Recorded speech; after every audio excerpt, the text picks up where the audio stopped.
Pabili nga po ng Yosef tsaka sipon.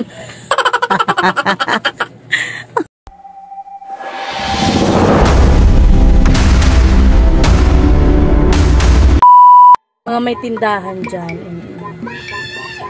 Legit talaga kapag nabuisit ka sa umaga, mabubuisit ka na hanggang gabi, Jai. Legit yan talaga siya. Kaya ako minsan sa umaga pa lang, pag mga ganyan, ini-inhale, exhale ko na lang yung mga ganyan pag-inhale kasi kaysa naman pumatol tayo, kaysa naman masira lang yung araw natin. Kaya kinakalmahan na lang natin, mas pinipili natin ang maging kalmado. Tapos kanina nandito na naman, ganito na naman yung mga senaryong nangyari. Pumunta yung anak ng suki ko. Suki ko naman, okay lang, umutang kasi suki naman, malapit lang dito, hindi mahirap singilin, nagbabayad naman sa tamang usapan, kaya ayos lang yun, goods yun yung ganyan. Inuutang ka lang, dinadaan-daanan kapag bibili. Charot lang, wala akong pakialam. Kaya ngayon, sabi ng bata, ate, pakuha daw muna si Papa ng Red Horse malaki, isa.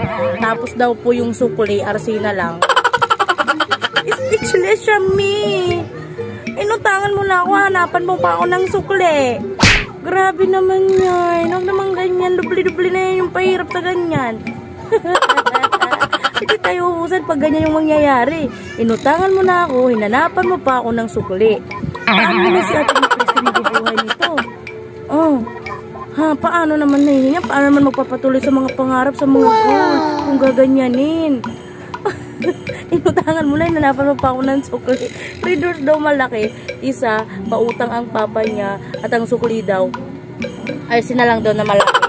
Alam mo, minsan yung mga ganitong mga bagay-bagay na ganito, iniiwasan ko kasi mga ganyan. Kaya lang, speechless na lang talaga. Yung hindi ka nakakapag-react, halos na to.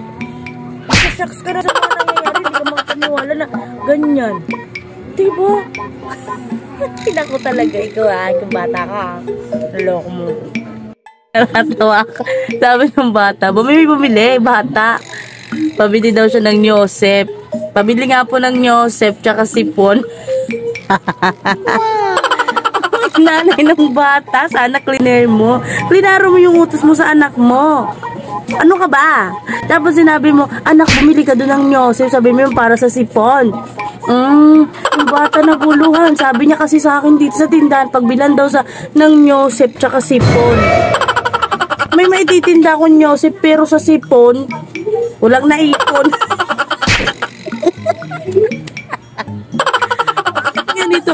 Or kung ganito na lang siguro, ganito na lang. May tips ako sa inyo, no? Mga nanay dyan na nag-uutos sa mga anak nila, lalo kung maliit pa yung utusan ninyo. Isulat na lang ang bibili ng bata para pagdating ng tindahan, iaabot na lang sa nagbabantay, sa nagtitinda, no? Para yung bata hindi na siya pabalik-balik.